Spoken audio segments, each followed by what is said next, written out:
Hello, hello guys again. This is Vila with Intertech Stuff, and I have here the Dell tablet Venue 8, the TO2D model, and it has a broken screen, the Digitizer actually, and you can see the crack along the edges here and along here.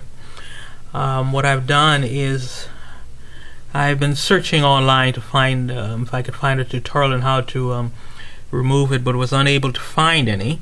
So I went ahead and I took it apart anyway, and I found that it was fairly easy to remove.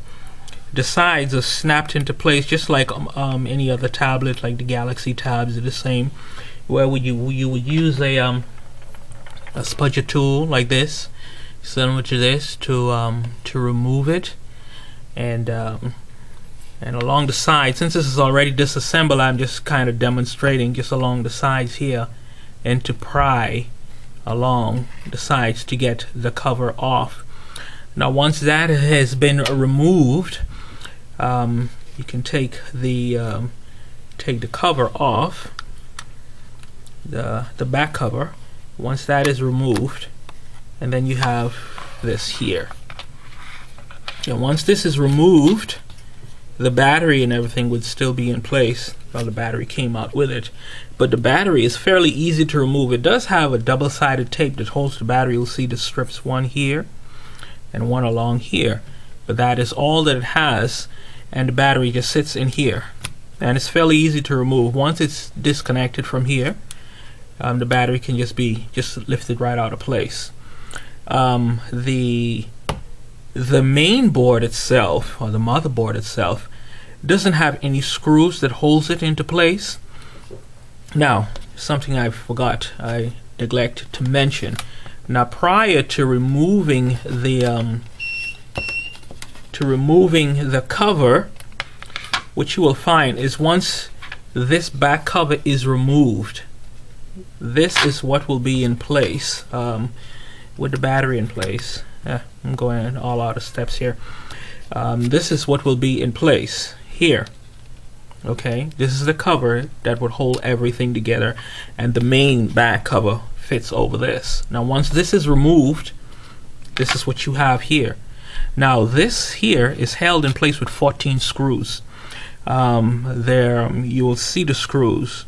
However, there are 3 silver screws, and two of the locations are marked with, you'll notice on it, there's right along here, it has S1.6, and in brackets it has silver, and right here it has the same. And there's a third one, but it's along the top here, and on the case itself it's engraved, an S is engraved here. But also in these locations there's also an S engraved. However, this one is not visibly marked with a sticker. And those are the only differences in the screws. And once those are removed, this cover can be taken off.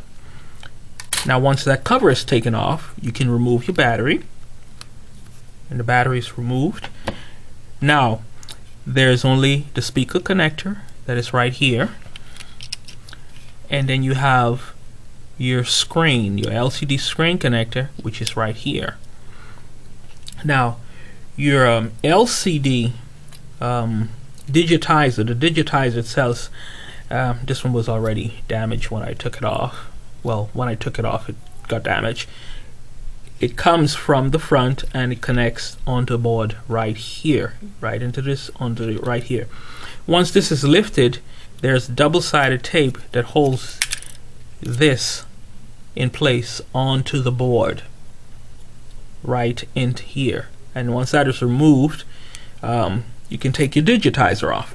Now the interesting thing about this is that the motherboard itself doesn't have any screws, because once this main cover here is removed, the motherboard itself is free to be removed. However, there are clips along the sides here, here, here, and here, and here that holds it into place. Once these clips are removed, the motherboard itself can be just gently taken out. Fairly simple. All of the components are soldered on one side of the board, so there's nothing on the bottom side, and that can be put aside. Now, the digitizer itself is glued in place naturally with double-sided tape, so you would have to use a heat gun, and your heat gun, you would heat all around the perimeter of it, not overheating it, because once that happens, then you can damage the screen inside or the plastic around it. Now, once that is taken off, the digitizer can be removed from the unit. Once the digitizer is removed from the unit, the screen itself is not glued in place. And so what I've opted to do is to take the screen out, and you can easily just flip it over and the screen would come right out. And then all you would have left is just this frame. Now, with all of the more important parts taken off, like the main board and the screen, you can go ahead and remove whatever residual tape that you have lined around here, and you can just clean it up. I've used some Gooby Gone, and also this Gooby Gone, and just clean it up finally with some rubbing alcohol. And once that's done and you get it all clean, you can go ahead and line this up with your tape, with your double-sided tape, making sure to not cover up your camera holes or where your microphone is, and put it all together. I'll probably do just another short video about reassembling it, but for now, this disassembly is fairly simple, and everything is here. The only thing that will be left on this here is just your speaker, and that's it. Alright, so I'll get back in and do just another video of putting it together. I'll probably go ahead and put on the tape. Most of us would know how to put on double-sided tape, so I'll just go ahead and do that, and I'll be back in a few.